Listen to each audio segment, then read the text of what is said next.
So the metaphysical writer Stuart Wilde said in one of his posts on stuartwilde.com many years ago, Stuart Wilde is dead now apparently, he said, you have to learn how to be happy in hell. And, you know, I've done quite a few segments on happy in hell. And what does it mean? Well, I'm trying to do a new take on happy in hell.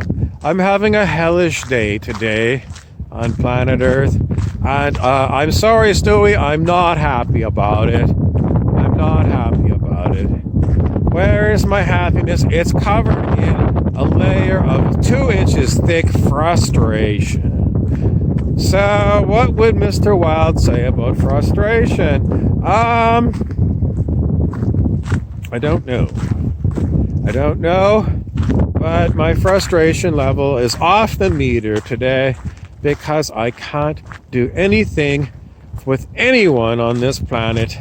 So I talk to my phone and I go for a walk and wait for spring to come or something. Happy in hell. Well, what can you do to make yourself happy in hell? In the olden days, I would open a bottle of whiskey and pour myself a thick 2-inch on the bottom and fill it up with some Coke and keep drinking. That was how in the olden days I used to keep happy in hell. And then I'd get drunk and then I'd pass out, and at 2 a.m. I'd have to wake up and go pee, and I'd be so thirsty I'd drink a gallon of water. And the next day I'd be all hungover, so I'd go to the Greasy Spoon Cafe and pick up a newspaper and read the newspaper and have bacon, eggs, coffee, and water. Then I'd go home in the afternoon, Saturday afternoon, have a nap, and then go to the grocery store, get something for dinner, and then my friend would open up another 12 bottles of wine, and we'd do it all over again. That was how we stayed happy in hell in my youth. These days I don't drink any more booze, so unfortunately that way of staying happy in hell doesn't seem to work. Okay, I'm going to go this other way now, as my hands are freezing off. Happy in hell. How do you stay happy in hell? Well, you can go out for a long walk like I did, and you can have a nice long rant. There's no one else around because it's so cold, and you can rant for an hour and get all of your frustrations out in words. Just talk to no one here. I'm just talking to the trees. Does that help? I think it does kind of help. Live in hell. Just rant to yourself like a raving lunatic. There's no one around here to bother, and the trees haven't told me to shut up yet, but they probably will soon. Happy in hell. Why is it hell? This whole planet is hell. I keep going off on. It's run by the mafia. Planet run by the mafia. It reminds me of an episode of the original Star Trek. And it was Captain Kirk went to a planet that was run by the mafia. And what he did is he got all the mafia bosses working for the Federation. You know, Kirk worked for the Federation. Starfleet was part of the Federation, and that's what he did. He got all of the mob bosses working for the Federation. They continued to be mob bosses, and they ran all the numbers, you know, and all the scams. But the Federation was cut in, and I think that's what happened on this planet. I think that's the way it's run. I think the extraterrestrials are using the mafia to manage planet Earth on their behalf, just like that episode. A piece of the action. So I'll get on Netflix, call up original Star Trek with Kirk, Spock, and McCoy, and the guest star of this episode, piece of the action, is pretty sure it's Vic Tayback, who played the cook in the long-running TV show Alice.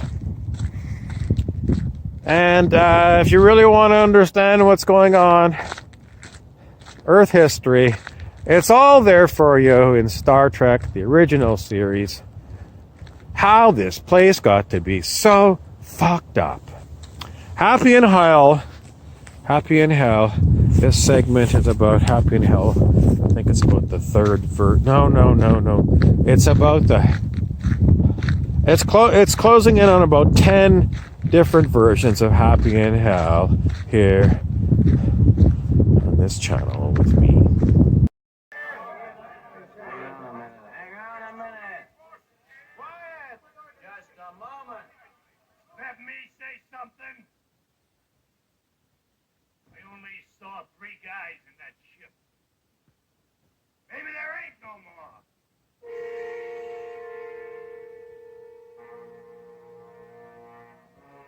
There are over 400 guys there. That's your story, Buster.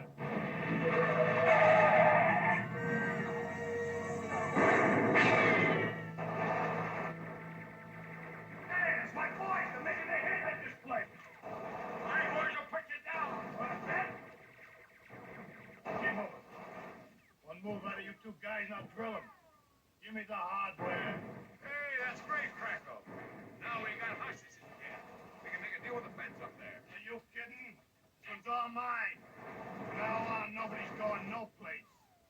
I'm gonna be the big boss in this here territory. Oh, wait a minute. Get that heater down. Don't you want to take a look at what you're going to fight?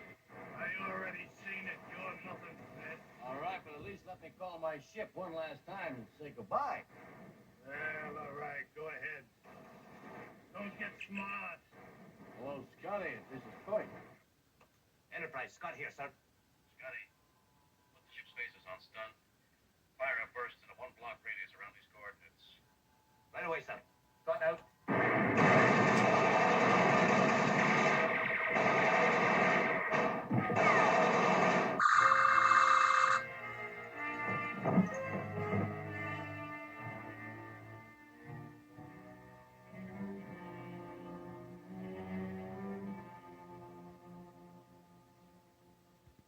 Hey, that's some trick. Hey, did you see that? They're not dead, just knocked out for a while.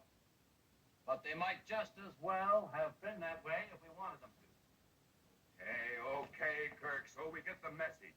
Now, what was this syndicate deal you were talking about? He was talking about a percentage. What? I was talking about both. Okay, a syndicate makes sense to me. I'm a peaceful man at heart, but I'm sick and tired of all these hits. I hit Krakow, Krakow hits Teppo, Teppo hits me. There's too many bosses. We can't get anything done. I was thinking, if there was just one, maybe somebody like you as the top boss, then we can get things done. Hey, fella. No. Federation can't get connected with a small-time operation like this. No, I was thinking, fella, you would be the top boss. Krakow, you'd be his lieutenant. The rest of you, I don't want any trouble from the rest of you, because you'll have to answer to the Federation. We'll be back every year to collect our cut. Look, you figure maybe 40%'s enough? Yeah, I think 40% sufficient. It's reasonable. It sounds reasonable. That sounds reasonable to you? Reasonable, Mr. Oxmix. Let's break out some of your drinking stuff and celebrate the syndicate.